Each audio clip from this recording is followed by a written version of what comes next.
Whoops, what was I doing? Alright, I think everything's pretty good. How's my hair? Passable? I'm fine with that. I forgot that this version, the version that I start streaming, is the one that's forever, not the one where I actually start. I really gotta stop embarrassing myself these first few seconds. I mean, I say that like I'm not embarrassing myself the rest of the hour.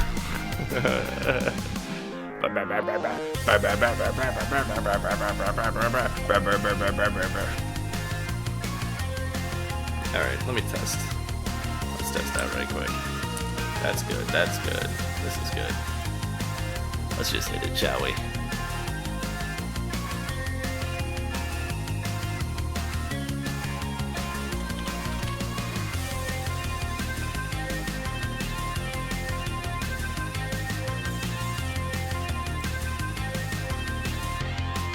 Alright, I think we're pretty much good. It's time to rumble. Where's my intro music? Here it is. Alright. I don't know why I made that noise. Welcome back, adventurers, creatures, bandits, ne'er-do-wells, nobles, guardsmen, dragons, centaurs, forest nymphs, especially forest nymphs. How's it hanging? It's your boy, Ragnar. I don't know how to say barbarian in Spanish. ¿Cómo se dice a barbarian? Barbarian. Okay. Well, I'm not focused today. Welcome to the show. This is the Ragnar show. We are on episode. I just started porting everything over from Twitch to YouTube, and I believe we're somewhere actually near episode 35, 36. But as you can see behind me, we're still in the port town of Fleetingcrest. So chill out with the music. That's way too loud. It is nice music though. Last episode we investigated a murder. I don't know why I did it like that. A murder. The unaliving of a court insider, one Renaud. Really, I sincerely have to stop. Oh, I really gotta stop. Alright. We are now okay, let's give a rundown of what happened last episode.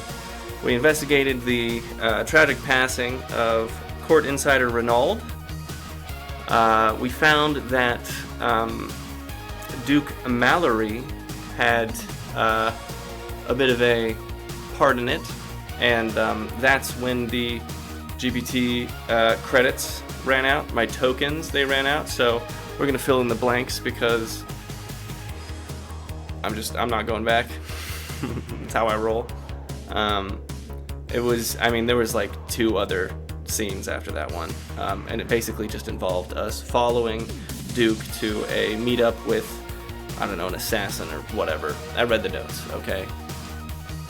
I read the end to that quest. I don't normally do that, but I also have never reached the end of my credits before, so we're all doing new things last night.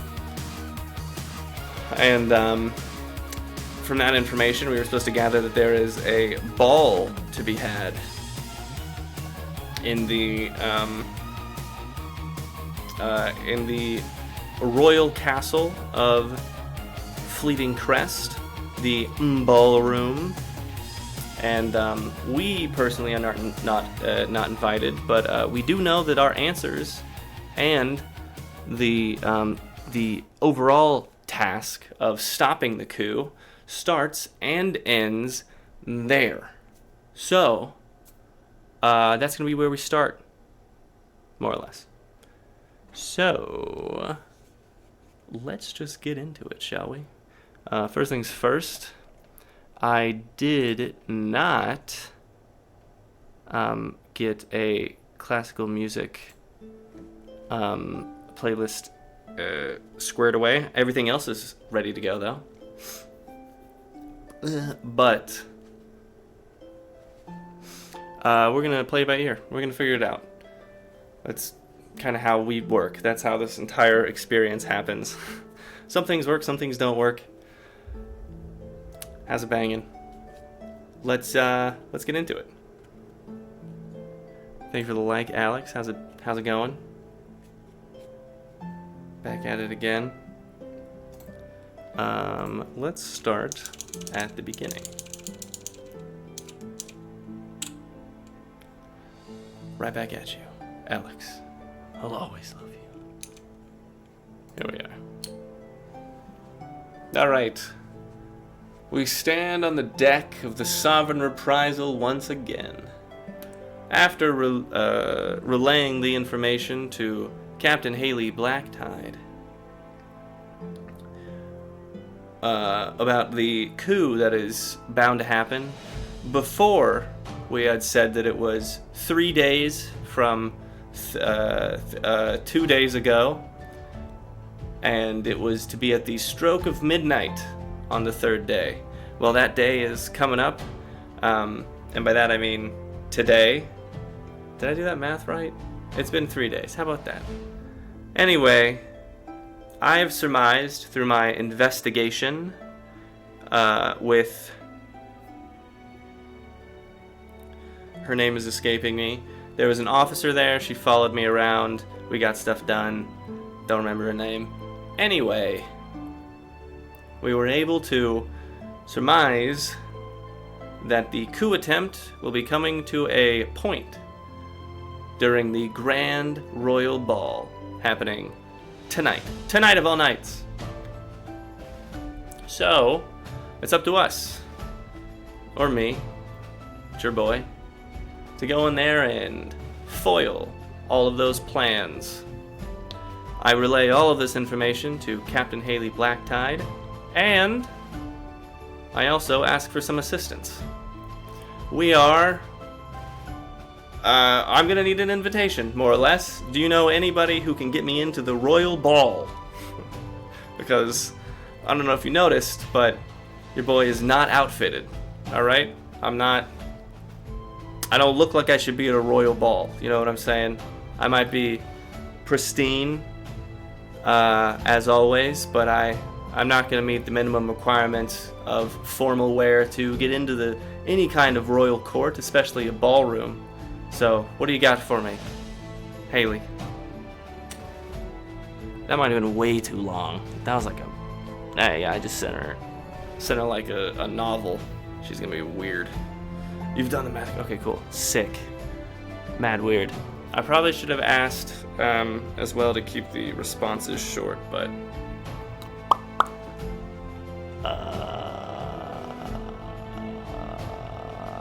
sure, let's try this. Yes, you've done the math correctly.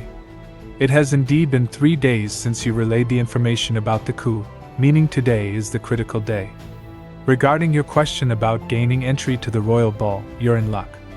Captain Haley Blacktide has connections that could prove beneficial. Based on the available information... Okay, let's try this again. I walk up to Captain Haley Blacktide, relay all of my information I just said, and I ask specifically, Captain, I would like to know if you know anybody that has an in with the ball that'll be happening tonight. I'm looking for any way in, and I guess any way out as soon as I solve the issue. Do you have anybody in mind? Captain, my captain. Let's see if that does anything. Captain Haley Blacktide listens intently, her eyes reflecting the gravity of the situation as you relay the information. She nods thoughtfully, understanding the urgency and the critical nature of the mission you are embarking upon. Sick. Thank you. She starts, her tone serious yet confident. I might have just the person in mind for you. There's a well-known fashion designer in Fleetingcrest, Lorianne. She's not just any tailor. Her creations are keys to the city's most exclusive events. Right. Her atelier is the birthplace of elegance and discretion, making her the perfect ally for your endeavor tonight. She walks over to her desk, scribbles a note, and seals it with her personal seal. Take this, she says, handing you the sealed letter. My fault. Present this to Lorianne at her atelier. Present, huh? She owes me a favor or two, and I have no doubt she will ensure you blend seamlessly into the grandeur of tonight's event. Good stuff. Not only can she provide you with the necessary attire, but she might also have the means or knowledge to secure your invitation to the ball. Mm-hmm. She then leans closer, her voice lowering to ensure privacy. Why is everybody leaning? As for an exit strategy, remember this. Lorianne's atelier has a secret fitting room, known to a select few. It could serve as a critical point for a discreet retreat or for sensitive discussions away from prying eyes. Okay. Use it wisely. Captain Haley places a reassuring hand on your shoulder. Sick, thanks for that. Remember, the success of this mission could change the tide for many. Trust your instincts, and remember that in the world of deceit and shadows, sometimes the best disguise is hiding in plain sight. I don't... Now go, time is... Okay, well, let's get one thing straight. That's not always the best disguise. There's 1,000 different disguises that could work. For one, if you could pull it off, if you disguise yourself as an animal, no one suspects a human being to be an animal. So if that's even possible, say you're a druid, right? You turn into like a cow or something, and then no one's gonna suspect that a cow is a person. So you could also turn into like a horse. You could turn into like a tiger, El Tigre. No one's gonna bat an eye at a tiger at like a zoo or something like that. 100%. No, there's a lot better disguises than hiding in plain sight. Not to trample all over your judgment here, Captain, but I'm just saying. Just letting everybody know. Alright. Thank you so much for the information, Capitan. Captain, not capital. We are, we're in a good position now. I'm gonna take that, whatever she just gave me, head out. I'm gonna grab that dinghy, row on in, and I'll find my way to the... I don't even know how to say this. I don't know how to pronounce this. What is it? What was it? I'm gonna go to Lorraine's place. Atelier? Yeah, I don't know what that is. But yeah, let's go.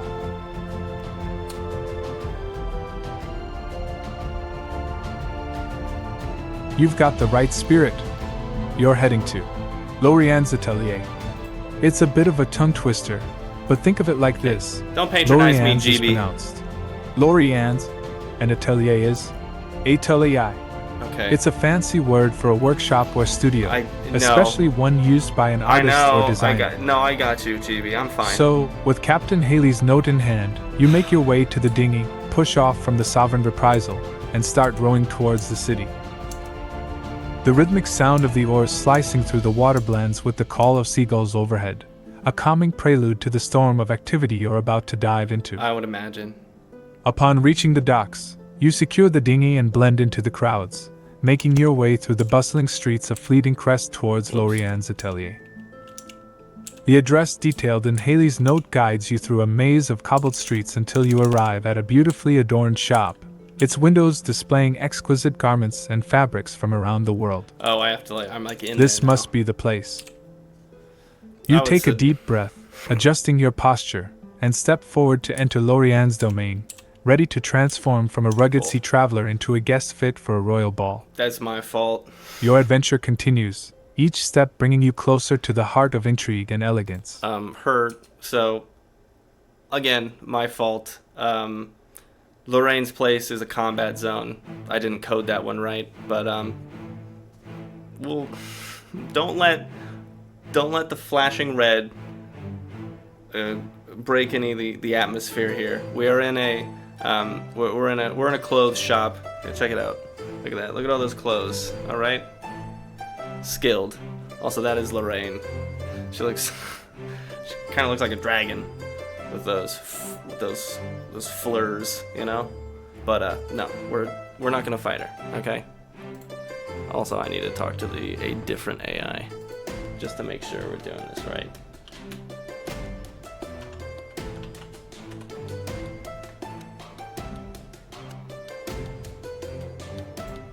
Okay.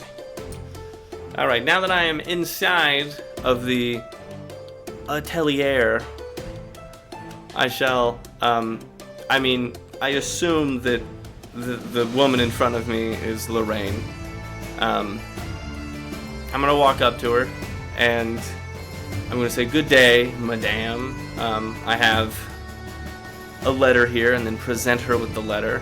I would think you know one Captain Haley Blacktide. Do you or do you not?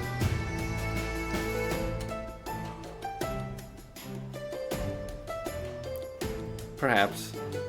Perhaps not.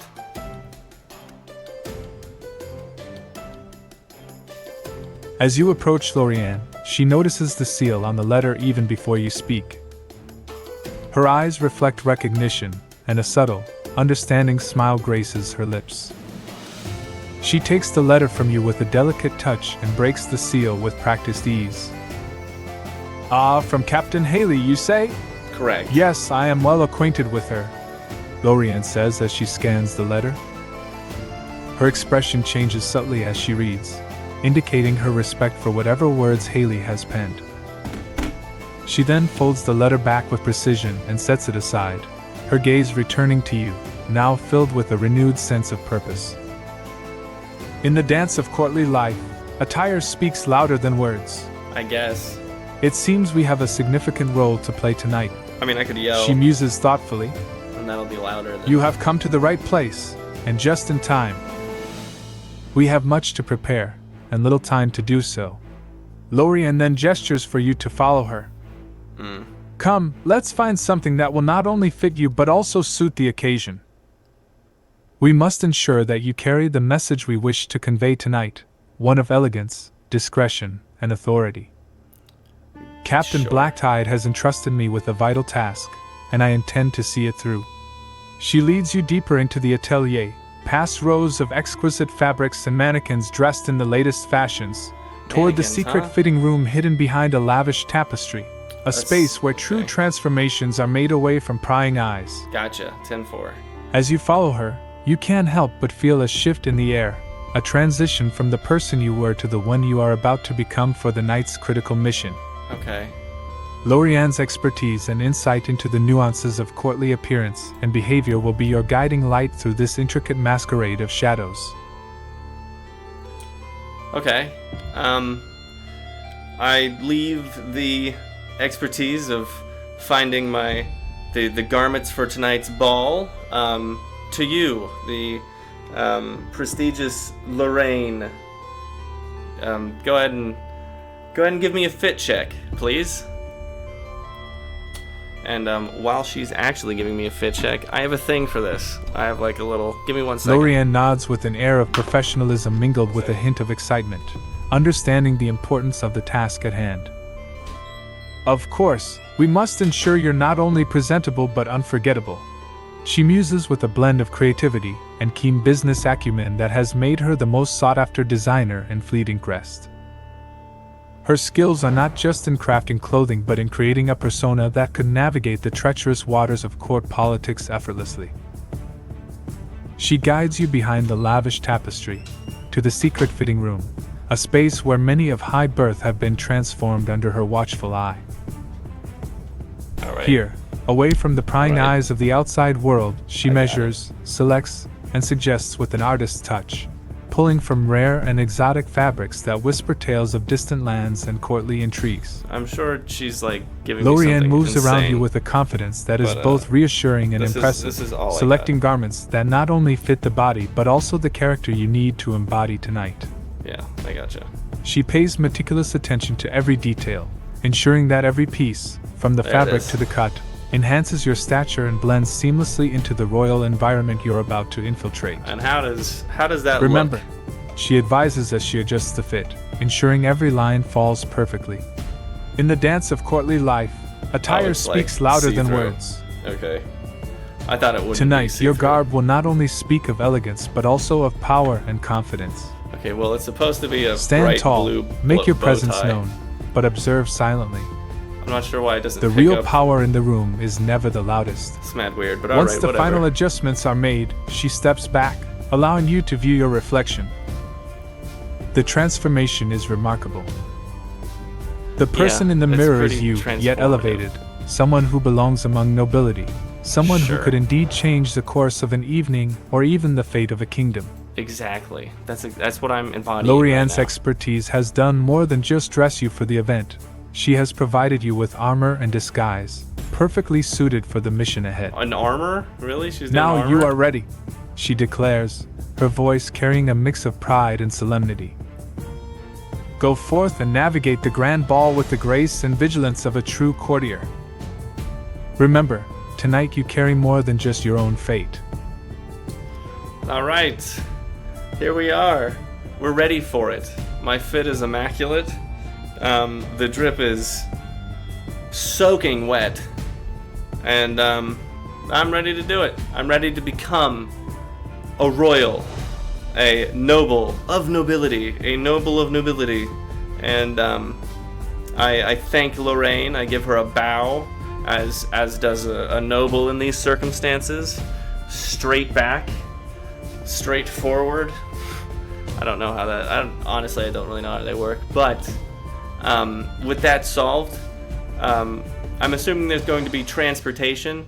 You're going to have an elegant carriage for me to arrive on the red carpet of the castle, step out all magnificently and whatnot. I would assume. Lorraine, is that what's going to happen? I'm sure that was in the letter. I was just gaslighting her. Lorianne, having ensured that every detail of your attire is flawless and befitting of Fleetingcrest's nobility, Yeah. nods approvingly at your transformation. Indeed, she responds with a graceful ease that seems to weave confidence into the very air. Your arrival must be as grand as your attire, for in Fleetingcrest, the manner of one's arrival speaks volumes of their stature. She moves with purpose towards the back of her atelier, gesturing for you to follow. Blue is see-through. A carriage befitting It's a your weird newly filter. adorned status awaits. It is subtle yet elegant, designed not to Oh, that's overshadow right. its I occupant was but to supposed to- complement their grandeur. Okay. Remember, every eye will be upon you as you step from this carriage. It is your first act upon the stage of high society tonight. As you step outside, you find a beautifully crafted carriage waiting, its God. design exquisite yet understated, embodying the very No! essence of Oh, noble it discretion. God. The coachman, dressed in attire that mirrors the carriage's elegance, offers a respectful nod as Lorianne whispers final words of advice. Remember, the ball is not just a dance, but a battlefield of wits and influence. Observe, listen, and speak with purpose. Your garments open doors, but it's your demeanor that will open hearts and minds. My garments? With a final nod of confidence and a discreet, supportive smile, Lorianne sends you off into the night, towards the castle, where destiny and perhaps intrigue await. Alright, here we go. The journey to the ball is swift, the streets passing by in a blur of anticipation and the silent promise of the night ahead. No, 1 second. I gotta find the perfect sound. All royalty free. Can you believe this? No, not that. Oh no, that was a good one. Oh no, this is sick. Alright, here we go. Here we are. Where is it?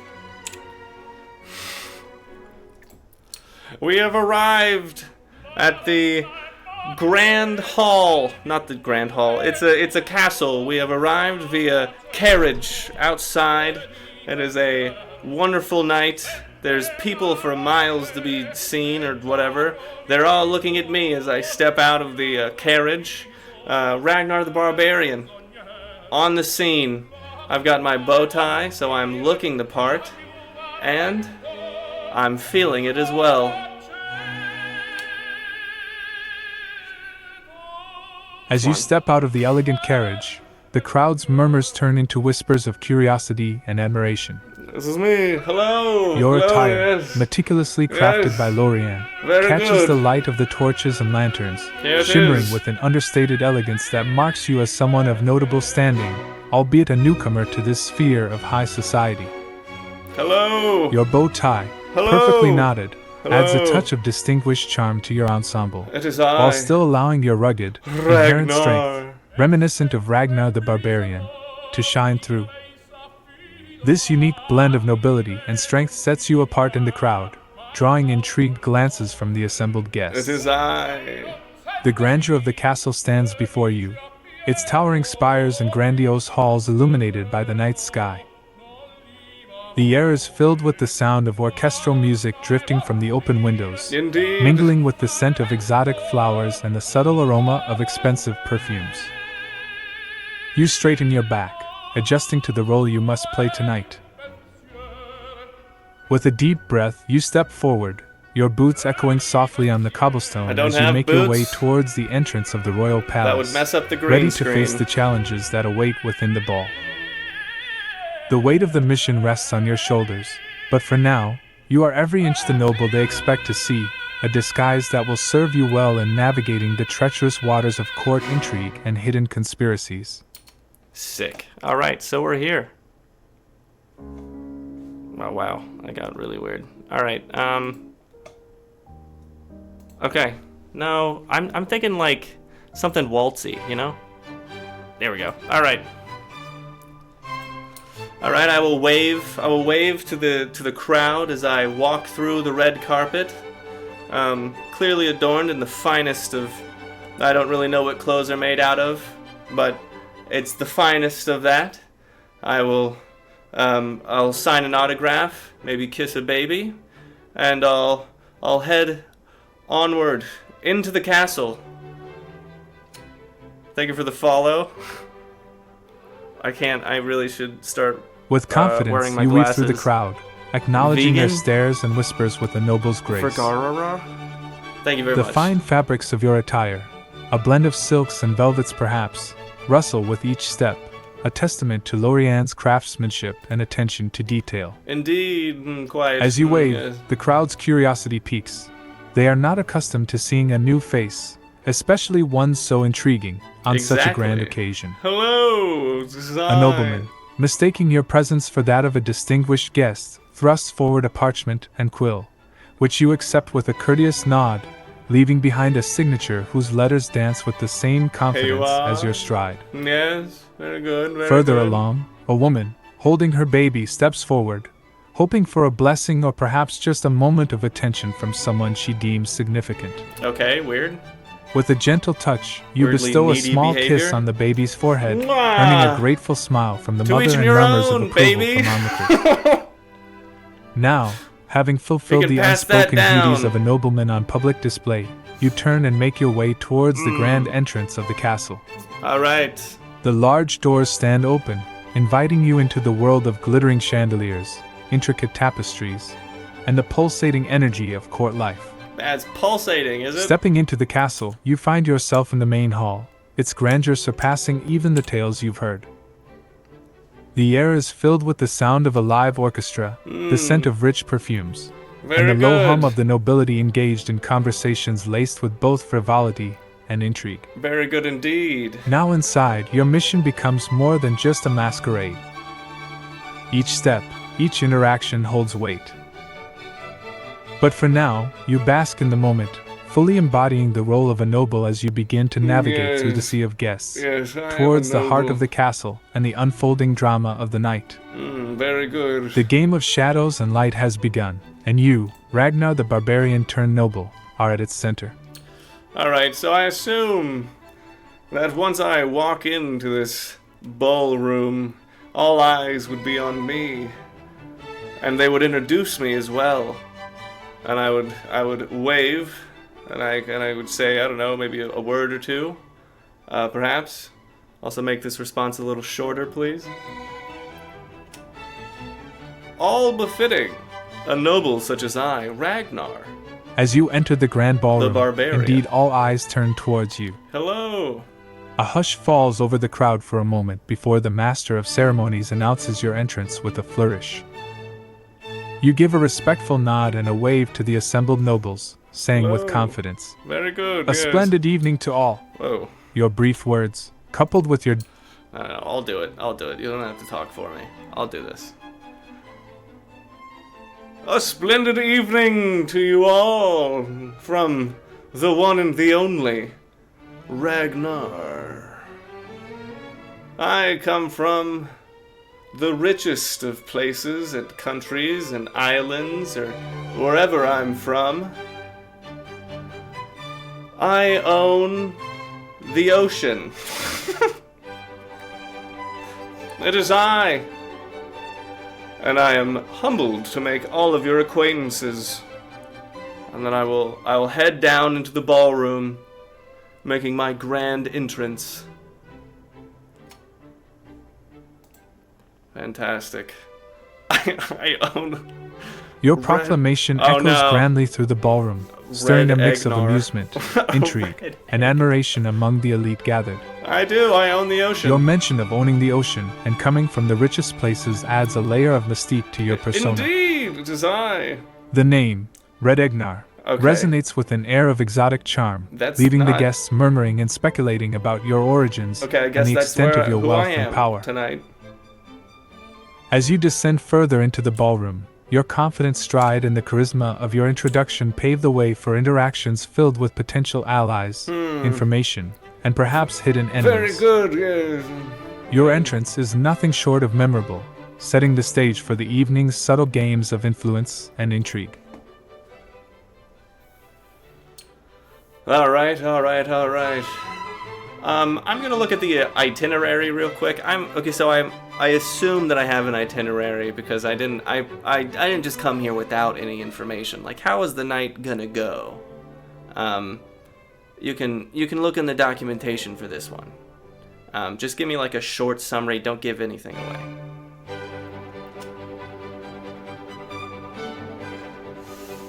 Yes, I can smell it. High court. Yes. It smells delicious. The evening at the ball is structured as follows.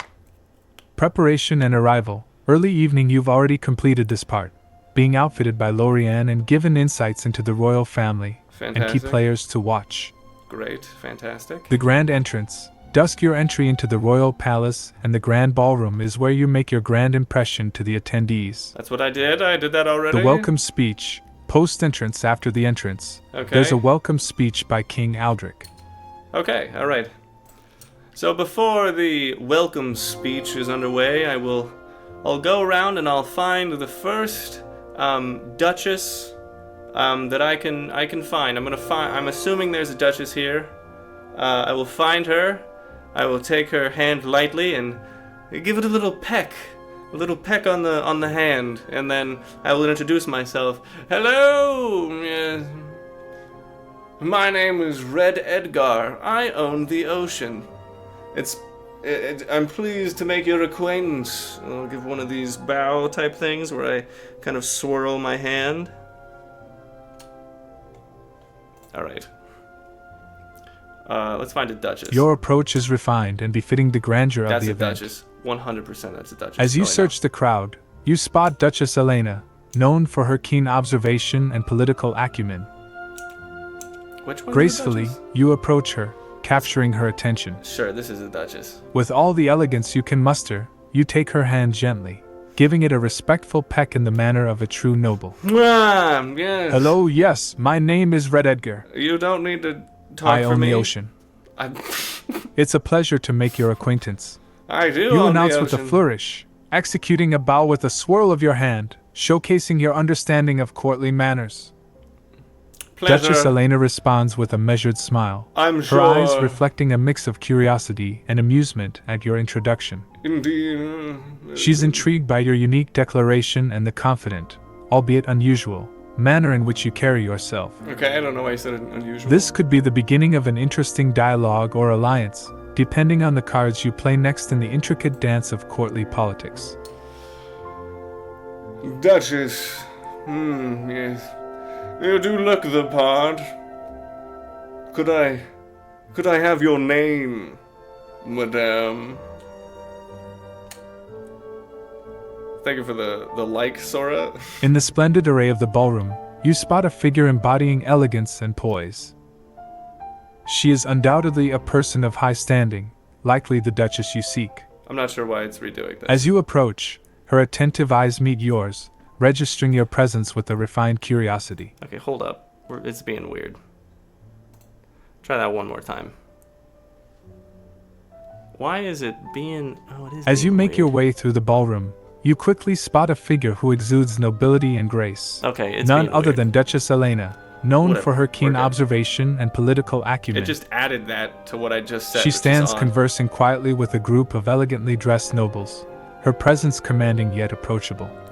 It just doesn't look Approaching really with confidence, you gently take her hand and bestow upon it a respectful peck, Again, a gesture all right. befitting the noble guise I'm you've just assumed. like rapid firing these. Her eyes Ah. meet yours with a mixture of surprise and curiosity. Hello. Hello, yes, my name is Red Edgar. Okay, it doesn't have I to own talk the to me. ocean. You declare with a I do, though. charismatic That's flair, still funny. executing a bow that matches the grandeur of your introduction. Good lord. All right. Rising, you lock eyes with her once more, adding, "It's a pleasure to make your acquaintance. May I have the honor of knowing your name, madam?" I don't. The Duchess, slightly amused. amused yet intrigued by your bold introduction, replies with a measured grace, "I am Duchess Elena. Your reputation precedes you, Lord Edgar, though I must confess the seas were not mentioned among your assets." What do you mean? Shut How up. fascinating. Her response is laced with a hint of intrigue, providing a perfect opening for a conversation that could lead to valuable insights or alliances. Well, Duchess, it is true. I do own the oceans. I'm not sure how many of them there are, but I own all of them. You see, my family is very wealthy. We sell the things that the ocean makes. Fish, one of them. We own all fish. We all also own all the mammals, because there's more than fish in the ocean. We don't own all of the ships, though. You do have to sign a waiver, though, every time you use our ocean. So every time you get that waiver on any of your cruises, that is our doing, yeah. Very good. It is true, though, yes, I am very, rich. As you can plainly see by my bow tie. Okay, when's the king gonna make the welcome speech? Let's just assume it's now. I think everybody's been welcomed. It's gonna do the weird thing again, is it? No, it's not. Okay. If it does that again, I just refresh, but I think we're good. Amidst the escalating murmur of anticipation and the soft rustle of luxurious garments, the grand ballroom gradually draws to a focused silence. King Aldrich, bearing the composed aura of seasoned leadership, steps forward to address his distinguished guests. The time for the welcome speech, a tradition steeped in the history and grandeur of Fleetingcrest, has indeed arrived. As the king's measured voice fills the room, weaving through expressions of gratitude and hopes for a prosperous future, your mind stays alert. While the others may be captivated by the spectacle, you understand the weight of your mission. There he is. Wrong king. You scan the reactions of those around you, particularly Duchess Elena, noting any flicker of expression that might betray deeper secrets Did he make the or speech, hidden or alliances. did it just say they made the speech? The evening continues to Okay, no. I need you to make the speech. I need to actually. What is the speech saying? Am I going deaf? Did I not hear the speech? What was the actual speech? See, sometimes you gotta be firm with this. All right, you gotta be firm. No, don't search. Oh no, it's gonna be weird. Okay.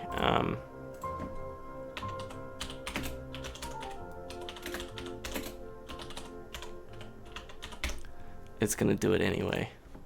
I know for a fact it's going to do that. Don't you dare. Is it just gonna freeze? It seems there's a misunderstanding. Okay, cool. Sick. I don't have the direct script of King Aldrich's welcome speech from the event, as that specific detail hasn't been provided in the materials. Don't look in the knowledge base. I just want to hear the speech.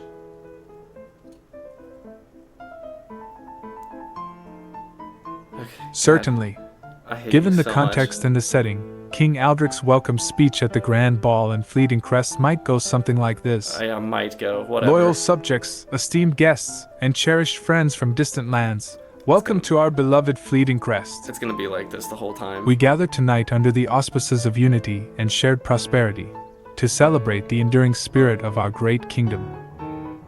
These are times of both bounty and burden, a period where the mettle of our land is tested by the waves of change. Yet, it is in these very waves that our ship of state finds its true course, guided by the stars of tradition, honor, and camaraderie. Yeah? As your king, I stand before you, humbled by the resilience and fortitude that thrives within the heart of this realm. Together, we have weathered storms and basked in the warmth of sunnier days. Our journey is a testament to the unbreakable bond that weaves through the fabric of our nation, binding us as one people, under one flag. Okay, yeah, I get it. I understand. I forgot why I'm here. I just remembered. I'm here for like a reason. Okay, so now that the welcome has happened and he has said his speech, I shall turn to Duchess. I'm already forgetting her name. I'll turn to her and I shall say, "What did you think of the king's proclamation? His speech? Does it not exude power and authority, yes, over all of us? Although royal and rich beyond comparison, his subjects, yes." If it searches the knowledge base, I'm gonna get extremely angry. It was doing so well yesterday. Okay, cool. Sick. That's not. Turning to Duchess Elena, you share your thoughts, carefully cloaked in admiration and intrigue, aiming to probe her response for any underlying sentiments or secrets she may harbor. Indubitably, Mira. Duchess Elena, maintaining her impeccable composure, meets your gaze with a look that's both discerning and slightly reserved. Alright. Indeed, she begins, her voice smooth and controlled. King Aldrich's words were as grand as the halls of this very palace. His speech, like his reign, carries the weight of tradition and the mantle of authority. We are all but stars in his celestial firmament, playing our parts in the grand design of Fleetingcrest. She pauses for a moment, a subtle hint of something deeper flickering behind her eyes. But as with all power, it is the undercurrent, not just the surface, that holds the true strength. Alright. The king speaks of unity and shared burdens, noble, yet the tides of change are ever unpredictable, aren't they? Indeed, quite. I understand exactly the nuances and everything you're saying right now. I am versed and whatnot. But if you would, excuse me, I have other things to attend to. I do own the ocean, and, well, the waters, they touch every coast. That's something a noble would say. And I shall disengage from her and take a look around the room. I'm here for something specific. I suppose I would have to find maybe a knight or something. Maybe I can warn them about the impending coup, perhaps, or maybe an attempt on the king's life. Who knows? But I shall look around to see who I can find here.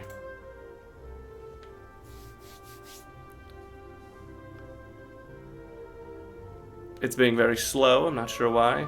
Whoa. As you okay. disengage from Duchess Elena, her eyes linger on you for a moment, Yes. a glimmer of curiosity or perhaps suspicion hidden within their depths. Eyes up here, Elena. You leave her with a bow, Eyes up cloaked in the here. grandeur of your fabricated noble persona, Okay, and turn to survey the grand ballroom. Don't call it that. The sea of colors, the soft shimmer of silk gowns, and the gentle clinking of fine jewelry fill the atmosphere with a palpable sense of opulence and underlying tension. Indubitably, yeah. You let the murmurs of the crowd wash over you, a blend of flattery, intrigue, and the occasional hushed whisper of conspiracy. Your gaze drifts across the room, seeking out a figure of authority, someone linked to the kingdom's defenses, perhaps. Indeed, yes. Amid the sea of nobility, you spot Sir Gareth Blackshield, a distinguished knight known for his unwavering loyalty and valor. Let's say it's this guy.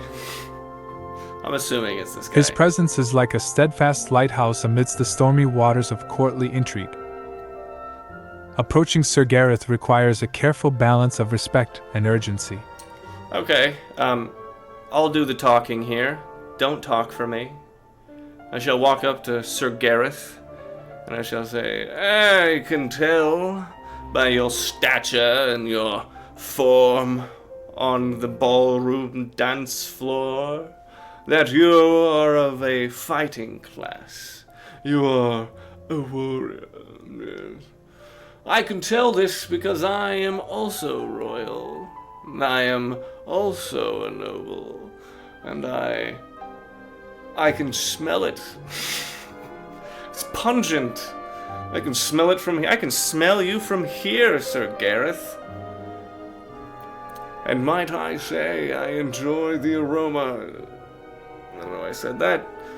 Sir Gareth, if I could have a moment of your time, would you follow me to the balcony? I have something of great importance to tell you.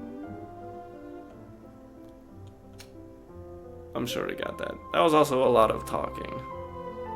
Sir Gareth turns towards you, his gaze measured, yet carrying an unmistakable sharpness, a warrior's alertness. Sure. His stature, indeed, speaks of battles fought and storms weathered, and his presence commands a quiet, immediate respect.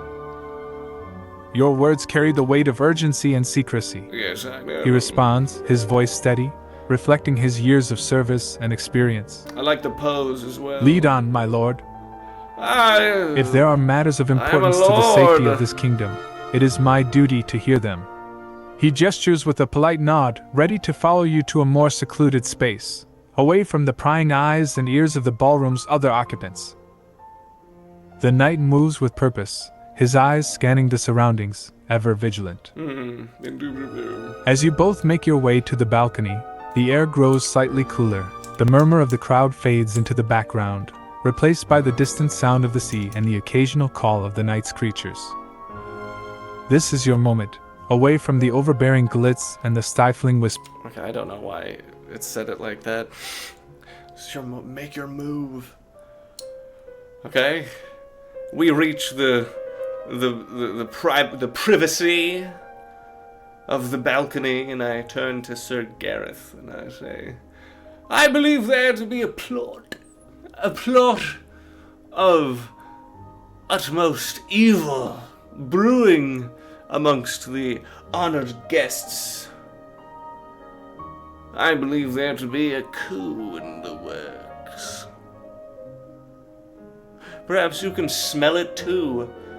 I can smell it. It is more pungent than you, Sir Gareth. It is absolutely abhorrent. Smells of garlic and onions and dog poo. It's very smelly.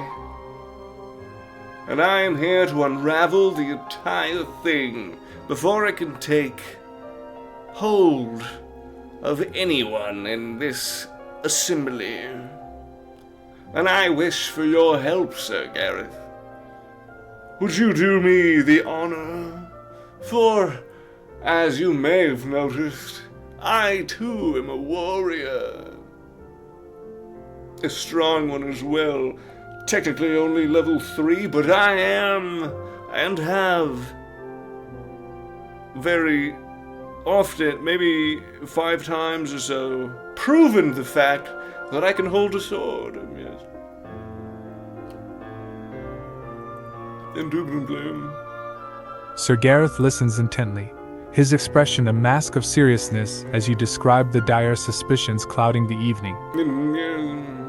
At the mention of the unsavory sense metaphorically representing the suspected treachery, his lips press into a thin line, perhaps the closest a knight of his stature gets to showing disconcertion in public. Okay. Your words, though uniquely phrased, carry a gravity that cannot be ignored. Sir Right. Gareth responds after a moment, his gaze piercing the darkness beyond the balcony as if seeking the truth in the shadows. A plot of such malevolence within these hallowed halls is a stain upon our honor and a threat to the very Switch legs. fabric of our kingdom. He then looks back at you, assessing your Indeed. resolve, perhaps Yes. measuring the weight of your convictions against the surreal backdrop of your Not sure descriptions. how a noble would stand like I am this. bound by oath to protect this realm and its sovereign from all threats, I can do seen what and he's unseen. Like this. If what you say holds truth, then it is not only my duty but my solemn vow to stand that. with you against this foul tide. Sure, alright. Your level, be it of warrior or noble, matters not in the face of impending doom. Okay, alright. Courage, but I can. truth, and action are the measures of a man. Lead on with your suspicions, and I shall follow with my sword and my honor. That was very easy. No offense. But I accept your acceptance of this quest, and I make my way down back into the ballroom. The first thing, Sir Gareth, that we must attend to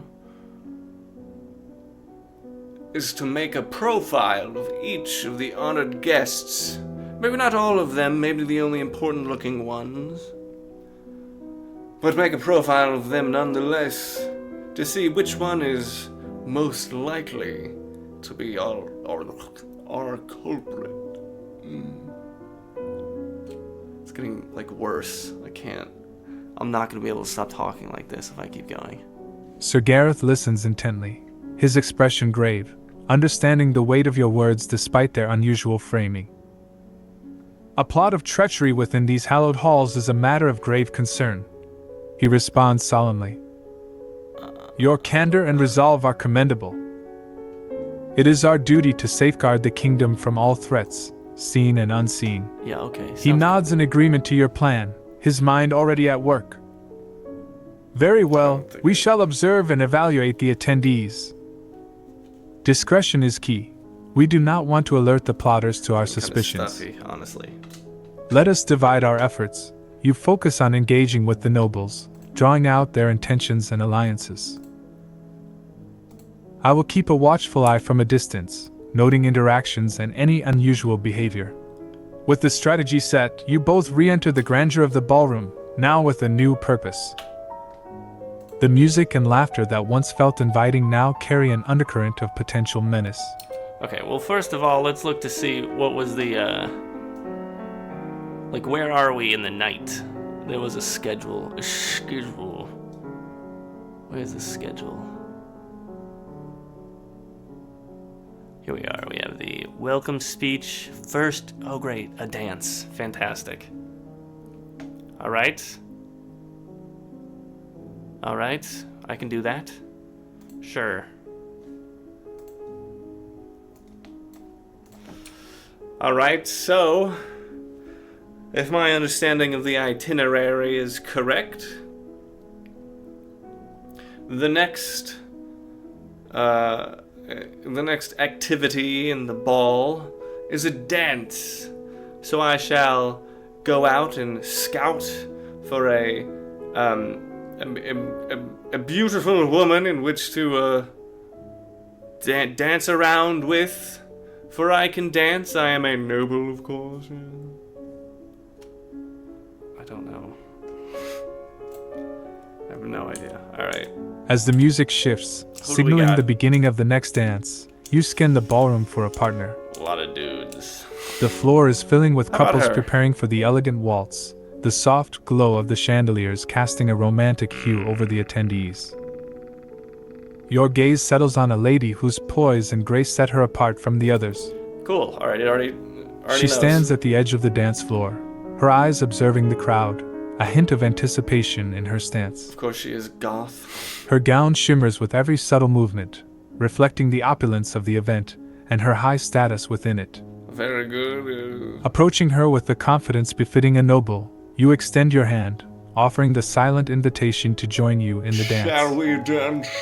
Madam, may I have the honor? Okay, You inquire, why with did a he say it respectful like nod. that? Your tone conveys the respect and dignity of a true nobleman, The Rizzler. masking the undercurrents of your true mission at the ball. As she places her hand in yours and you both step onto the dance floor, remember, this dance is more than a mere formality. Yeah, I get you. Okay, what kind of waltz we got? We got this waltz. It said waltz. Sure, alright. Well then, madame, you are not the Duchess that I talked to, but you are of importance, I can tell. While we dance, why don't we discuss? What is it that you are here for, and what may be your name? And then I'll dance. I think you gotta you get a hand, and then you here, and then you kind of just turn around and then forward again. Pretty sure that's how dancing in high court looks.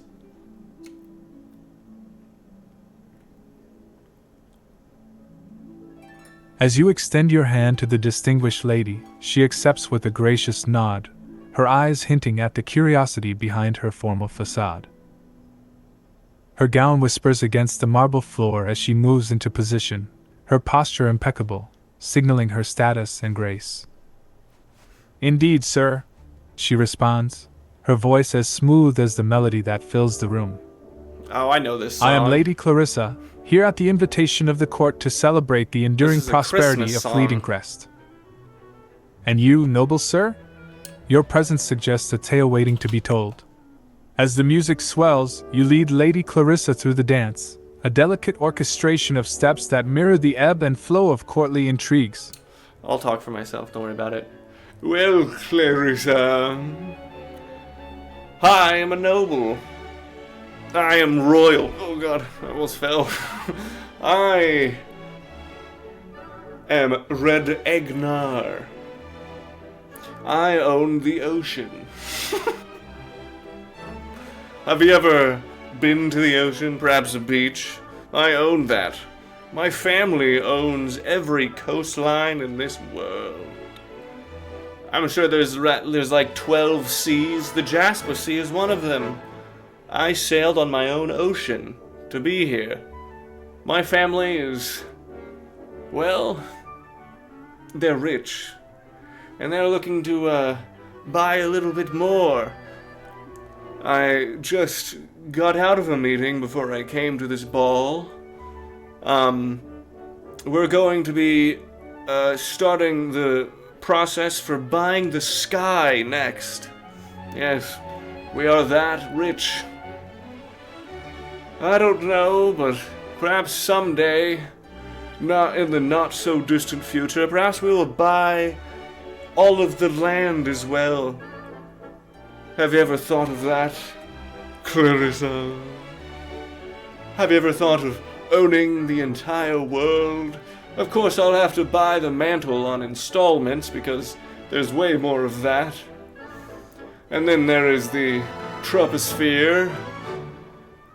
And then there's a little bit of... maybe I'll buy the moon. We have 3 of those. I'll buy the third. I'll buy 1 moon. Maybe wait a year, buy another moon. Yes? I'll buy everything if I have to. My family is rich, you see. Are you enjoying yourself? Would you like a drink? Is my dance elegant? If it's not, I'll buy this ballroom. And I'll buy the dance floor. And then we can cut it up all night long if you'd like. That was a lot. I'm just chattering my face off. She's like, what is going on? I'm like a fever dream, right? Lady Clarissa listens to your extravagant claims with a mixture of amusement and curiosity, Indeed. her eyes occasionally sparkling with intrigue or perhaps skepticism. As you lead her through the dance, she follows your steps with a practiced grace, her movements fluid and precise, a testament to her status and upbringing. Very good. Lord Ragnar. That's me. She begins, her voice laced with a hint of laughter. Your aspirations are certainly grand. To own the ocean, the sky, and even contemplate the moon's acquisition. Yes. Your ambitions dance as wildly as we do this evening. Indeed. But tell me, amidst these grand designs, what brings you to this particular event? Surely a man with such expansive aims finds little novelty in a mere royal ball. She navigates the dance floor expertly. Well, Clarissa, I am here because, well, of ones like you.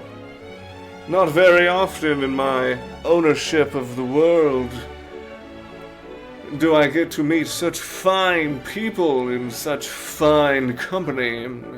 It does get quite lonely in my mansion and on my boats. Mostly in my boat mansion. And I like to get out. I could invite people to my boat mansion, but I'd end up buying all of them. Not in a weird way.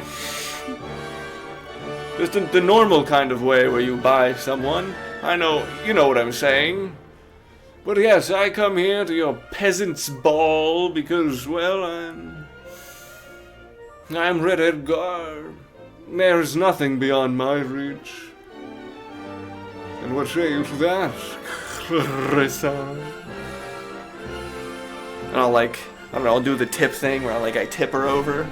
Just almost drop her. And then grab her again. And then I'll put her back up. As expert as I'm very... Dude, I'm killing it. Lady Clarissa, maintaining her composure amidst your flamboyant revelations and erratic dance moves. What do you mean, listens flamboyant? With a mixture of amusement and disbelief. Her experience at court has undoubtedly prepared her for all manner of conversation, but your bold declarations seem to carve a new category altogether.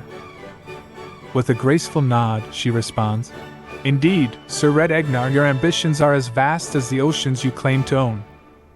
All right, it is not every day one meets an individual with sights set on acquiring the sky and the celestial bodies that reside within it. Yeah, right, sounds good. And then I just kind of push off a little bit. I was like, well, it's been nice meeting you, but the song's over. I have something to do on the opposite side of the ballroom away from you. It was good meeting you, Clarissa. Look me up in the funny pages if you ever wish to see me again. I can't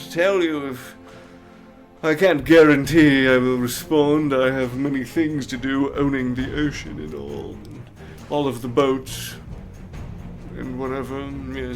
Good day, good day. With a perplexed yet intrigued expression, Lady Clarissa watches as you make your sudden departure. Oh, wow. This is more like epic. Good day, Sir Ragnar. She responds, her voice trailing off as you move away. This is also very epic. Despite the unconventional ending to your interaction, she gives a polite nod, a sign of her breeding and position, which dictates she remain composed regardless of the oddities that the night presents. Yeah, whatever. As you stride away, leaving Lady Clarissa in the wake of your abrupt exit, you scan the ballroom, feeling the weight of your true purpose. Alright, what's next on the itinerary? The dance floor teems with nobility. Each step and twirl a potential clue or red herring in the grand scheme of things. Alright. You move with determination, the peculiar encounter with Lady Clarissa fading into the tapestry of the night's many conversations and interactions. Now, with the dance concluded and your conversation with Lady Clarissa behind you, your mind refocuses on the looming threat of the coup. I just remembered I didn't ask her a single question about her being the person involved in the coup or not. Well, that's 3 people down. I'm doing very good, man. I am quite a noble, as you can plainly see. Alright, well, with the night speeding along, the next event is the banquet. A feast! And I shall find my way in there a little early so I can sit next to the royal family. Perhaps sit down next to the prince. I'll find the prince. Prince is usually pretty close, and I can sit next to him without being weird. If I sit next to the king or the queen, it's gonna get weird, but I'll sit next to the prince. Not in a weird way. No, now I know, in a weird way. Oh my god. Positioning yourself strategically at the banquet is a wise move. The prince, often seen as more approachable than the king or queen, can be a valuable ally or a key source of information. Yeah, that's what he said. As the guests begin to filter into the banquet hall, you make your way to a seat that affords you a clear view of the room and proximity to the royal family, specifically next to Prince Takes it Julian. out of me. Whoops. The banquet hall is a vision of opulence, with long tables laden with the finest dishes where's the the kingdom prince? has to offer: roasted There he meats, exotic fruits, towers of sweet confections, and decanters of rich wines. The chandeliers cast a warm glow over the attendees, accentuating the gold and silver that lined the room. Yes. Prince Julian, known for his more modern views and perhaps a touch of rebelliousness, might view your seating choice with curiosity but not disdain. A rebellious museum. As you take your seat, offer him a respectful nod and a friendly "Good evening, Your Highness." Good evening. The splendor of this event truly reflects the grandeur of Fleetingcrest. This approach sets a tone of respect while opening the door to further conversation. Remember, your objectives here are to gauge his reaction. Right. Oh, I have to solve a puzzle. Yeah, sounds good. Alright. Prince, it is good to see you. Yes. I'm pleased to make your acquaintance, your lordship. My name is Ragnar, and I am here to pay your family a visit. We are old friends. You may not have heard of me, but I'm here to ask some questions, not in a weird way. I can tell by your attire that you may be going through a bit of a rebellious stage.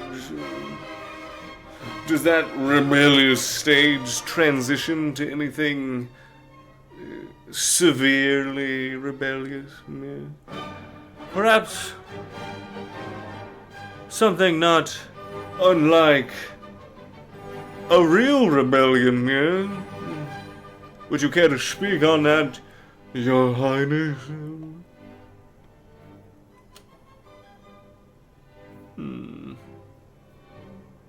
Prince Julian, momentarily taken aback by your direct approach, quickly masks his surprise with a practiced smile. His eyes, however, carry a spark of interest, or is it caution, as he assesses you, perhaps trying to place your name in the annals of his memory, or the whispers of court gossip. "Ragnar, you say?" he replies with a measured tone, leaning slightly back in his chair, What did you creating say? a space of consideration between the two of you. "The name rings a bell, though I confess the details elude me. We see many passing through the halls of this palace, each with their own tales and designs." He picks up his goblet, a shield of sorts, giving him a moment to ponder your words. "Rebellious, you say?" An interesting choice of words. We live in complex times, and what may seem as rebellion to some may simply be the pursuit of change to others. But tell me, Master Adair, what brings such questions to your lips this evening? Your concerns seem pointed, for one supposedly newly acquainted with our royal family. His demeanor remains open yet guarded. I meant nothing severe about it. I meant nothing offensive or to offend you, my lord. I was merely waxing. I was merely talking.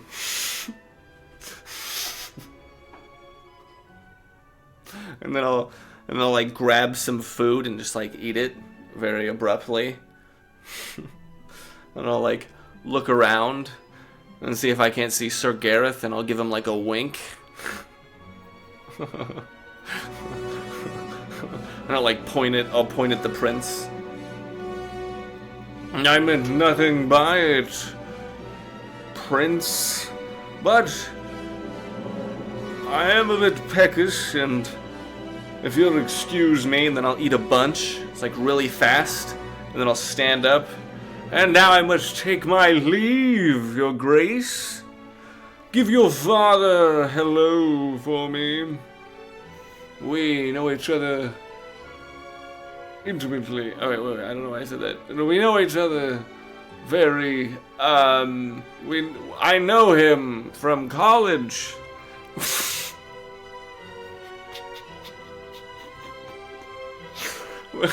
We were in the same sorority. Kappa Beta Chi. I can still remember our alma mater today. 'Twas grand. Clap, clap. Clap, clap. Go Tigers. And I shall bid you adieu. Yes.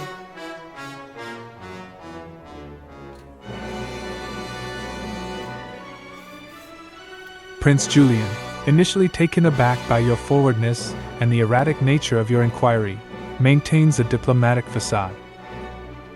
He's likely accustomed to all manner of oddities from the nobles and visiting dignitaries, Oh, but really? your approach is undoubtedly unique. Okay.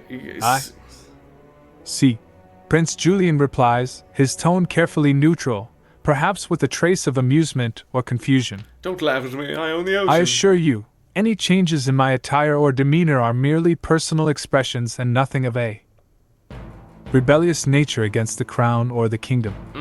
As you abruptly change topics, consume your food with notable vigor, and then rise to leave with a stream of peculiar parting words, the prince watches, bemused. He's clearly trying to place you within his understanding of the usual courtly figures, finding no easy categorization. I need to find another playlist. Sir Gareth, from across the room, catches your wink and pointed gesture toward the prince. Though the knight's expression remains unreadable, there's a slight tightening around his eyes, a sign he's clocking every detail, every interaction, for later analysis. Nocturne? What is As that? you declare your inexplicable collegiate connection to the king and exit with a spirited, "Go Tigers," leaving behind a trail of bemused glances and whispered speculations, you've certainly made an impression, if not the intended one. Go Tigers!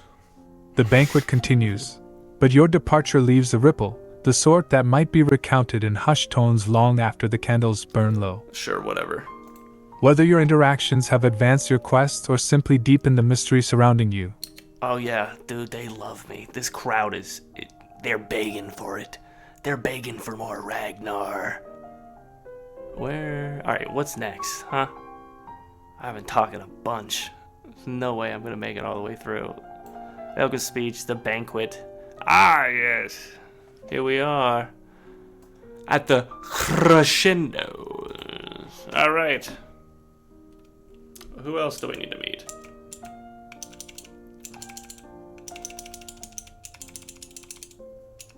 Alright, well, that guy looks like a foreign dignitary. I guess I'll find the... Who else are we looking for? Alright, sounds good. Alright. I wish for my last conversation, I know, perhaps it is Prince. I forget his name. The Prince may be the one that needs a talking to, but that can wait. I have one more that I need to speak to. Perhaps a foreign dignitary. Yes. I shall find him in the crowd waiting outside of the banquet. Afterwards, obviously, I want to wait until everyone has eaten, yes. And then after I talk to him, then comes the king's request, where he sits on his throne and greets everyone and says whatever, there's another speech or whatever, but I'll talk to him first. I'll talk to the foreign guy first. There's got to be a foreign dude in here. I love talking to foreign dudes. Navigating the intricate dance of courtly intrigue, you excuse yourself from the prince's company, leaving a trail of ambiguous remarks and hurried explanations. What do you mean? Your exit, as rapid as it is, does not go unnoticed, but it provides the necessary diversion to recalibrate your approach and focus on the next target of your inquiry, a foreign dignitary. The banquet gradually draws to a close, with the clinking of silverware and the murmur of satisfied conversations filling the air. Guests begin to disperse, some lingering to engage in quiet discussions, others retiring to the comfort of their quarters or seeking the cool night air outside. You step out of the banquet hall, the evening air a welcome respite from the stifling atmosphere inside. The terrace outside is less crowded, offering a moment of tranquility and a clearer view of the remaining guests. Okay, alright. Spotting the foreign dignitary among the small groups is not difficult. His distinctive attire and the respectful distance others maintain mark him as someone of importance. Indeed. He stands alone for the moment, seemingly lost in thought as he gazes out at the moonlit landscape. Approaching with a blend of confidence and courtesy, you introduce yourself. Good evening, I couldn't help but notice you standing here, taking in the night. I shall talk for myself. I walk up to the foreign dignitary and I say, "Hello, sir. My name is Reginald Ragnar, and I am here to make your acquaintance. What brings you to the crown of the country, Fleetingcrest? Nothing nefarious, I hope. Did you get here via the sea? Did you know that I own the ocean, miss?" Surely this guy is going to call me.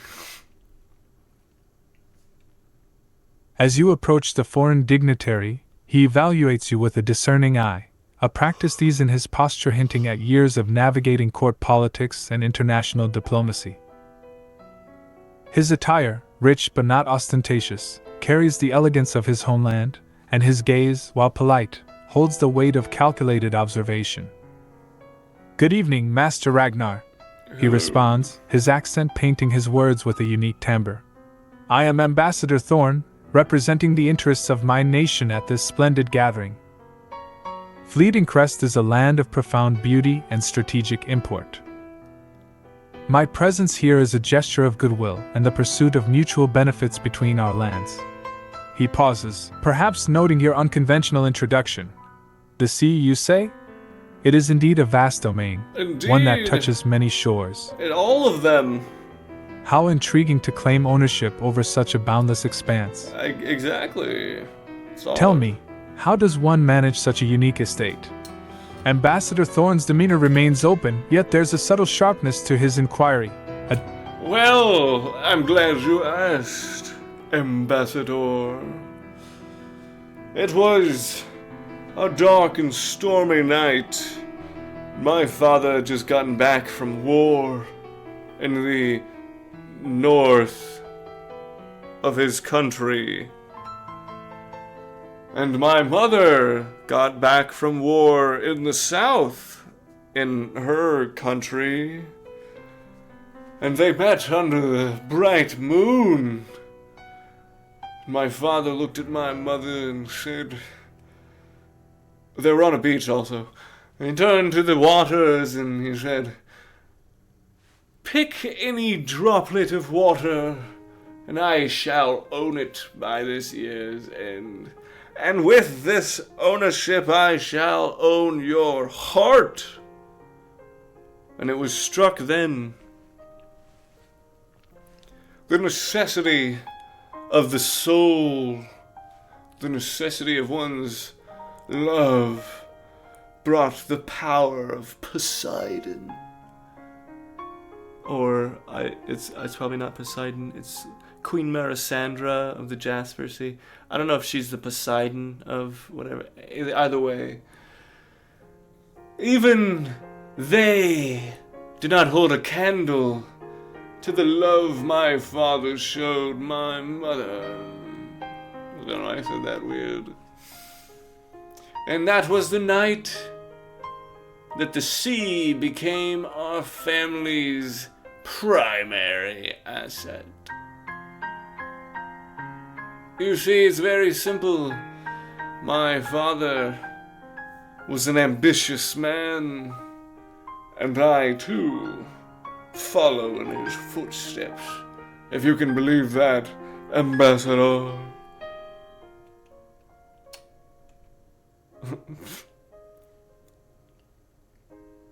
Ambassador Thorn listens intently to your tale, the corners of his mouth twitching slightly as if he's deciphering the layers of your story, separating the embellishments from the kernels of truth that might lie within. The embellishment. An enchanting story, Master Ragnar. Indeed. He replies, his tone laced with a hint of amusement and respect.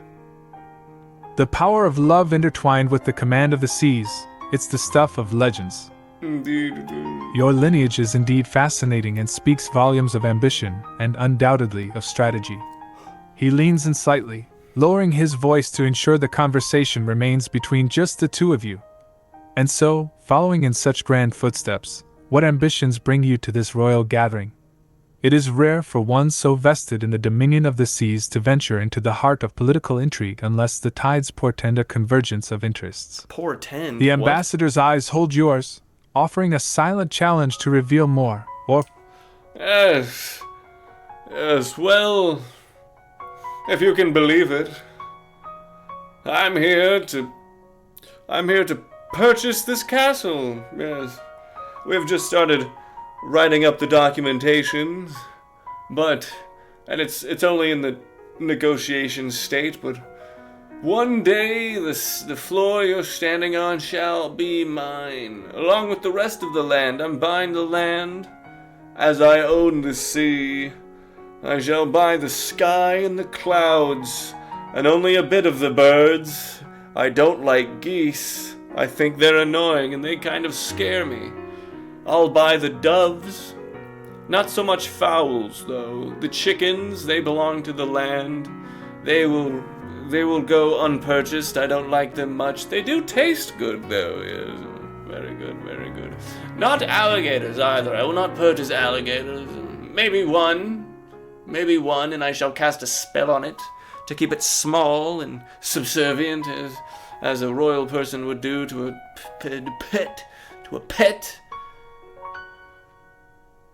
Anyway, Ambassador, it has been fun talking to you, but I have to go. High society calls me, and I shall walk away from him completely. I'll just kind of give him a bow and then walk off. We're going to go to the last part of the night.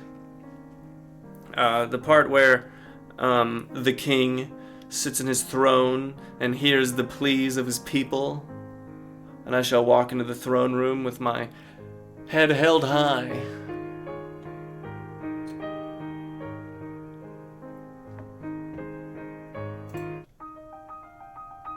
I like these songs. They're very twinkly.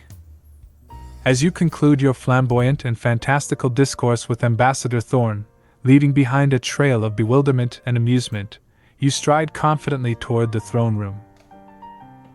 The ambassador watches you go, a bemused smile playing on his lips, perhaps pondering the truth behind your grandiose claims or simply marveling at the unique character that just departed his company.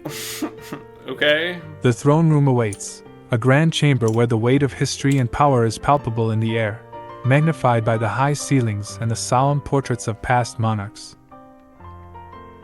King Aldrich sits upon his throne, a figure of regal authority yet accessible to his subjects, ready to listen to the petitions and concerns that form the lifeblood of his reign.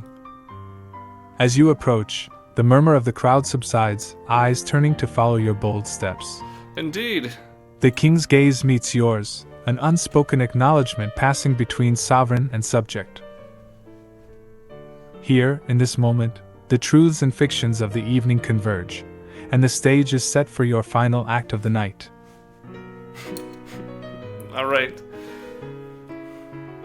Let me get some. I gotta get some Where is it? Is it this one? This one, yeah, for sure. King Alaric, it is I, Ragnar. Not. Oh my god. I am here to tell you of a secret. Not a secret. I'm here to tell you of an event that has been transpiring right under your nose. Firstly, and I would ask you to remain silent as well as everyone else in this throne room. It is I, Ragnar, no more. I'm sure none of you could tell this, but I am not of royal descent. It is I, Ragnar the Barbarian. And of my investigation here tonight, I have deciphered and expertly endeavored to conclude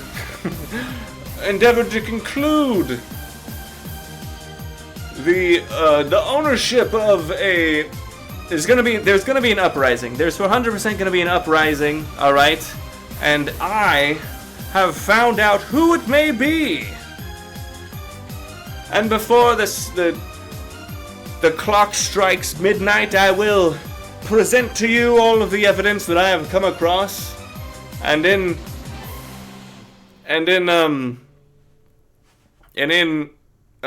exchange for this information and the safety of your kingdom, I request one favor.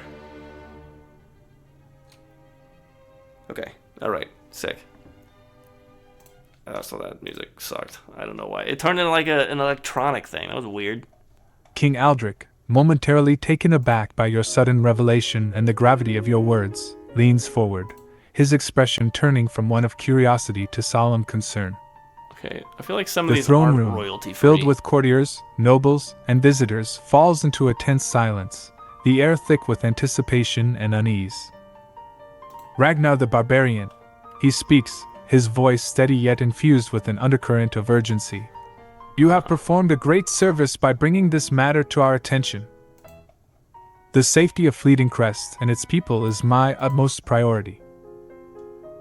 Speak, reveal the knowledge you have gathered, and name those who would dare to threaten the peace and stability of our kingdom. The king's eyes, sharp and commanding, lock onto yours, reinforcing the seriousness of the moment. Around you, the assembled crowd shifts, the atmosphere charged with a mix of fear, suspicion, and intrigue. As the king awaits your response, the future of Fleetingcrest hangs in the balance. This is the moment to reveal the culprits behind the alleged uprising and to request the favor that could change your destiny. Alright. I step up to the throne, and I look out among the people, and I point out Sir Gareth. And I beg him to come close to me, and as he steps close, I say, with the combined power of the City Watch and my partner, Officer Lyra, she can't be here today, she's not as fancy as I am. I have found through the underbelly of your castle and your kingdom that there is someone in the royal family that wishes to do you harm and your crown harm. I have found out through one court insider. His name was Renauld. And as everyone gasps, I shall say, and yes, he has become unalive. But before that, I saw him meeting with an assassin. And it was at this meeting he spoke of an attack to happen at midnight. And I look at the clock, and it is only a few minutes from midnight. So, before things get rough, I shall uncover the truth. I have become a thorough investigator and talked to everyone in this court. And I noticed that it was the prince. And I point to him and I say, "You are the most suspicious. And I also happen to know you are in cahoots with a man named Court Mallory." And I point to Sir Gareth and I say, "I would understand it would be you that would know of this detail. The evidence I captured at the scene of Renaud's thing. It was a piece of fabric, and I hold it up because I didn't give it back for some reason. And then I said, if you would look at Sir, I literally just said his name, but I forget it automatically. If you would compare the dress of the two, this would fit him perfectly. I believe it to be him that was responsible for the murder of Renaud. That said, and without further ado, I cast my suspicion tenfold on the prince. Submit yourself to the law. I have documentation found in Renaud's room that you have communication with him, the royal stamp, and I'll hold that up as well because I also didn't give that back for some reason. It is here you will find the proof needed. And the fabric, and I hand those to Sir Gareth. And I look back up to the clock. We have but 1 minute, King, before assassins burst through those windows. What shall you do, King? I shall protect you if nothing else. But make your decision now, lest we all be in danger.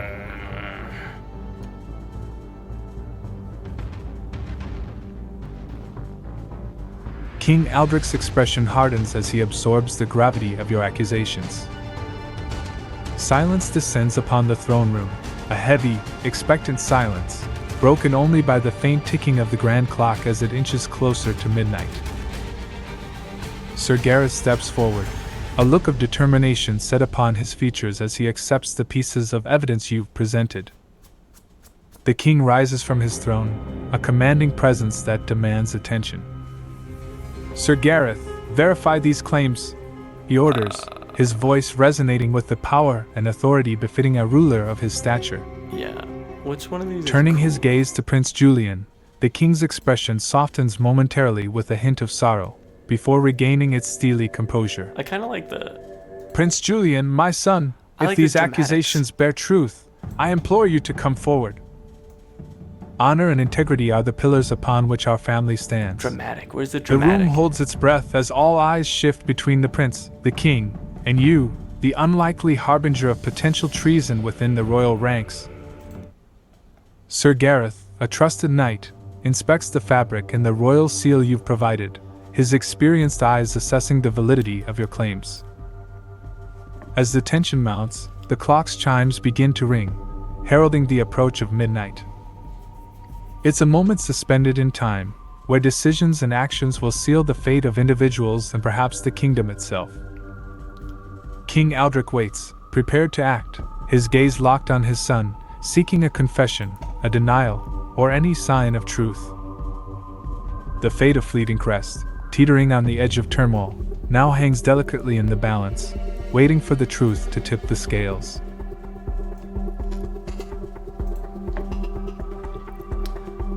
Okay, he's taking way too long. As the clock strikes 12, I draw my sword and I say, "They are upon us!" And I don't know, something cool happens, I would assume. I'm guessing here. I'm assuming a lot, but out comes some assassins. I I know this part. There is a combat. There is combat in here. But they come through, and I need a narration. I'm going to hold off the two assassins that I can see, and Sir Gareth, I'm assuming, is going to take some on, and there's going to be guards there as well. But there becomes a battle or whatever, and I look to the king and I say, "Stay back, Your Grace. I shall save the day." I don't know why it's like suspenseful, but it's not like combat-y, you know? I need like combat. Let's go back to my normal thing. This is usually what I do for combat. As the clock's final chime echoes through the throne room, shadows flicker and merge as figures cloaked in darkness burst through the windows, shattering the glass and the illusion of safety. Oh god, okay. The royal guards, caught off guard, quickly rally, drawing their swords and positioning themselves to protect the king and the royal family. Your boy You, back at having it. anticipated I keep this that thing on moment, me. draw your sword with a swift, practiced motion. The steel sings as it leaves its sheath, reflecting the dim light of the chamber. Stay back, Your Grace. You call out to King Aldrich, Indeed. positioning yourself between the attackers and the royal family. Sir Gareth, ever the loyal knight, joins you, his own weapon ready. Which Together, one's the cool you face the oncoming assailants, a united front against the chaos that threatens to engulf the throne room. The assassins, faces hidden behind masks, move with deadly intent, but you are prepared. one? Oh, there we go. That's sick. You meet the first assassin with a clash of steel, parrying and striking Alright, I with the actually skill don't of a know seasoned how warrior. strong these guys are. I did not test Each this move is beforehand. precise, each attack calculated. Beside you, Sir Gareth battles with equal ferocity, Alright, sick. his Yeah, let's do experience this. as a knight evident in his every action. Alright, what am I working with? The throne Oh my room God. erupts into chaos, with guards clashing against the intruders, the sound of steel Wow, on steel 12 filling damage. the air. Oh god, they're really strong. How much Despite the damage did sudden that do? violence, Not a lot. the royal family remains behind you, guarded by the loyal knights and soldiers who form a protective circle around them. Shield bash. In the midst of the fray, you catch glimpses of Prince Julian, his expression a mix of shock and realization, the truth of the evening's accusations still hanging heavy in the air. Oh god. With every second that passes, you fend off the attackers, your sword a blur of motion. You are not just fighting for your own life but for the safety of Fleetingcrest and its rulers. The weight Oh, of this God. responsibility fuels your I gotta resolve, do it. Oh, my sharpening God. your senses and guiding your hand. Okay, sure. The battle do this. rages, a dance of life and death Bam, under the ancient son. beams of the throne room. Alright. I'm like really low. Each moment though. is I might critical, lose this. each That's decision not good. vital, as you fight to protect the kingdom from the shadows that seek to tear it apart. Oh, it's gonna be close. Urgh.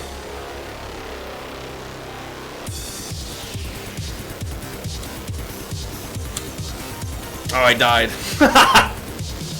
Dang it. Dude, there's no way that I can beat this. Are you serious, dude? Ow. Oh. It just automatically put me back into it. Alright, well, we'll chalk this up to bad luck. I didn't know that it glitched like that.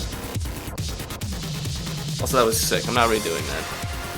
This has been a while, okay? This is like episode 30. This quest line has been great, but your boy is a little sick of it. Alright. Alright. Let's get back to it.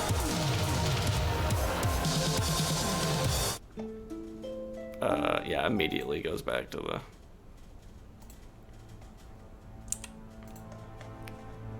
No one saw that. Alright.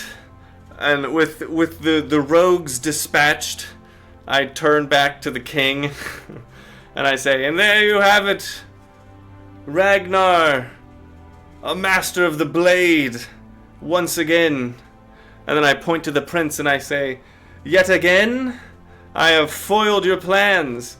I haven't foiled your plans once before, but I have done it this time, and I did it, and I just messed up like two assassins. So let's just say that I did it twice. I have foiled your plans yet again, Prince. And I point to Sir Gareth and I say, take him away to the wherever you send the royal family when they've been bad. I don't know, like house arrest or something like that. And then I turn back to the king, and I make sure that everybody else is okay. There was a lot of assassins there, but it seems like we've kind of done it. We've figured it out.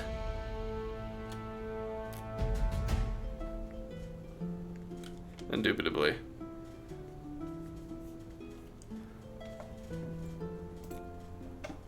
Alright. Cool. Yeah, nobody's gonna call me on that. King Aldrich, visibly shaken yet filled with a newfound respect and gratitude, nods solemnly to his guards. "Take the prince into custody," he commands, his voice carrying the heavy burden of a father's sorrow combined with the resolve of a man. Don't worry about what happened back there. The guards approach Prince Julian, who, realizing the futility of resistance, it was a glitch. allows himself to be led away, his head bowed in defeat. I'll fix it later. Sir Gareth, now standing beside you, claps a firm hand on your shoulder. "Well fought, Ragnar. Indeed! Your bravery and skill have preserved the peace of Fleetingcrest this night." His voice is filled with respect, a warrior acknowledging another's valor. The king approaches you, the weight of the evening's events evident in his tired eyes. "Ragnar, you have our deepest gratitude. You have saved our kingdom and my family from unspeakable treachery. Ask what you will of us, and it shall be granted, within the power and the laws of our land." The throne room, though scarred by the night's violence, begins to settle. The remaining courtiers and guests, still in shock, start to murmur amongst themselves, the story of the night's heroics already taking shape. All right. It's been a long time coming, but I'm finally able to complete my quest. I set out on this quest like a few weeks ago. It's been a while, but I've gotten to the end, and I feel pretty good. Scratch that glitch in the combat there. Don't worry about that. I have 2 royal children from another kingdom, and they are without parents. They are without a home. I would have you take them into your own. They are the royal children. I'm forgetting what their names are. It's on like tip of my tongue. It's like Amir or something like that. But I brought them here under the captain. The captain's order. Her name is Captain Haley Blacktide.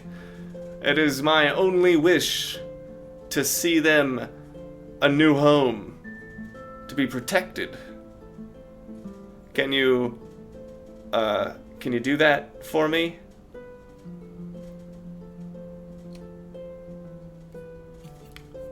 I'm assuming you can. Alright, so I'm gonna. This is a very heavy sword. King Aldrich listens intently. The lines of worry softening as your request, noble and selfless, is revealed. Yeah, your boy. The room, still tense from the night's events, falls into a respectful silence, witnessing a moment of true honor and compassion. "Ragnar," the king begins, his voice steady and imbued with warmth. "You ask a favor that reflects the heart of true kindness. Sure, bud. To offer sanctuary and a new beginning to those who have lost their own is the mark of genuine nobility. Fleetingcrest has always been a land of refuge and strength, and it shall continue to be so under my reign."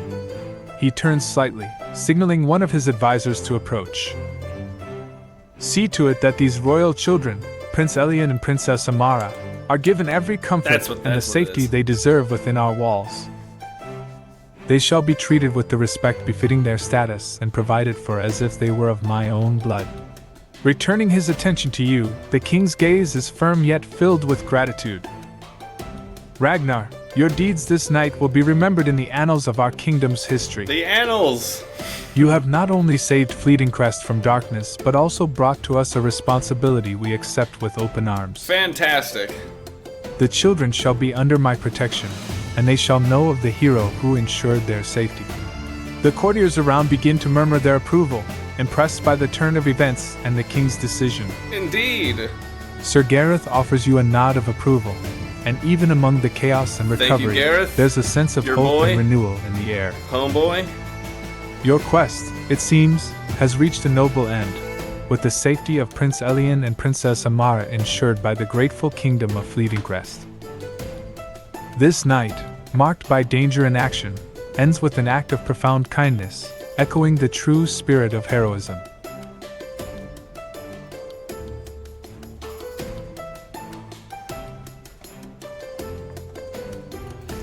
Alright. With my quest in this realm finally done, I'm assuming that... Okay, I do this assuming thing a lot, but I was sent here via portal. I was portaled into this scenario, and it took me a while to get to this point, so I'm assuming now that I'm done with that, a portal opens up in the throne room, and I can, like, walk out. I'm not gonna walk out yet, but I want to make sure that that happens, because that's sick. That's awesome. I want that to happen, for sure. Oh, I reached the cap. Oh, you suck. Alright. Alright, well, it was close enough. I guess that's just what happens. There was going to be one other surprise, but it doesn't entirely matter, I guess.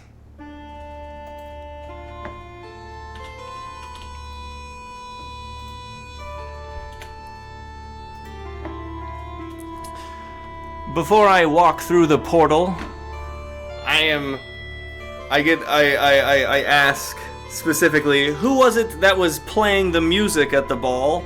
And then out steps Dorian, the bartender from Roderick Village. That was the big reveal. Also, he's younger, and he's not like a bartender. I don't know why I chose the wrong picture, but that was... The thing is, like, it's like a time travel thing. Don't worry about it. Alright, that's pretty much it. We have reached the end of that final chapter in the Royal Children's quest line. So we can move on to better things.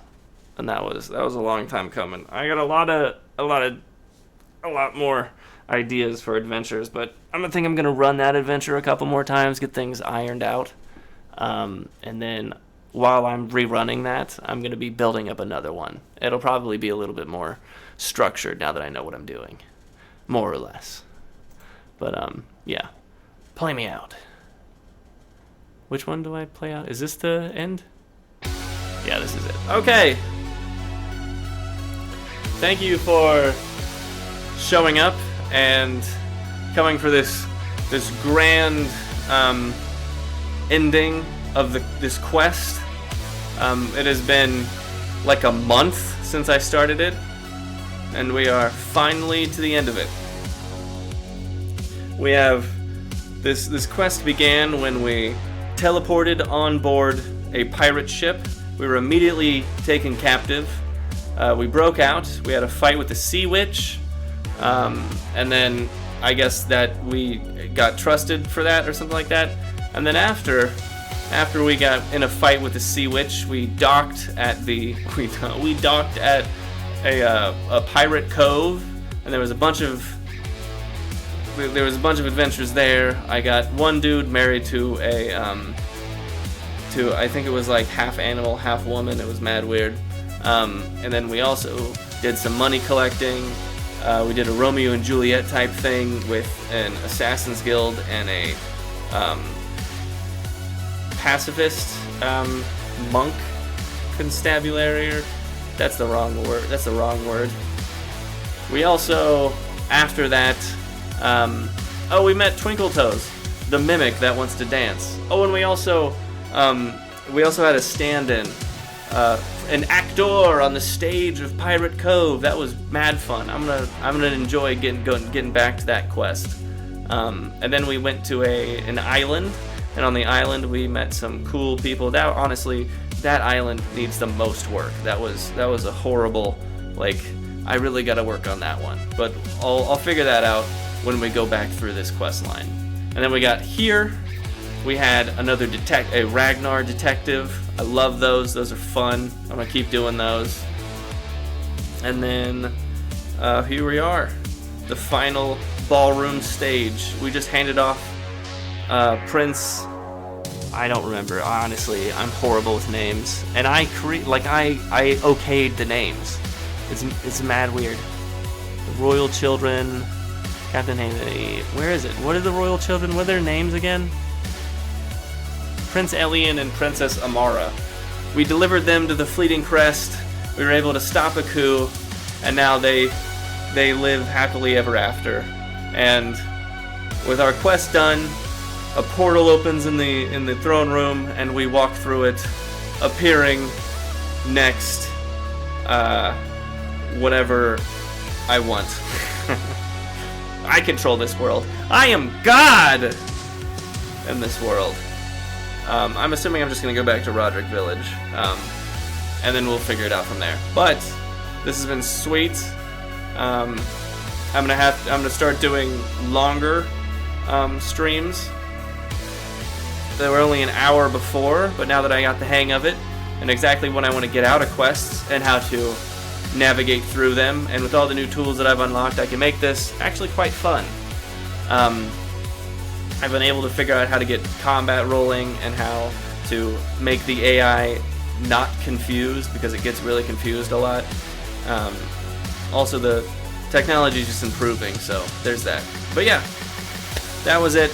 Thank you for coming along in the adventure. If you want to watch any of the previous adventure, you can go head over to YouTube, Ragnar the Barbarian, at Ragnar the Barbarian, and look at all the previous episodes. I'm uploading them right now.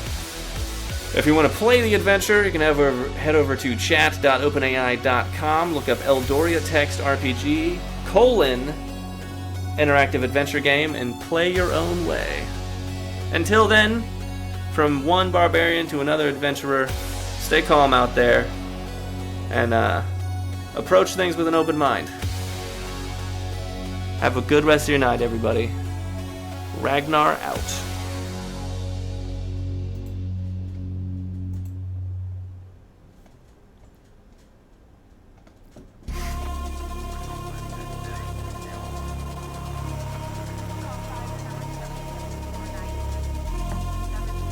Oh my god. Oh, I'm still alive.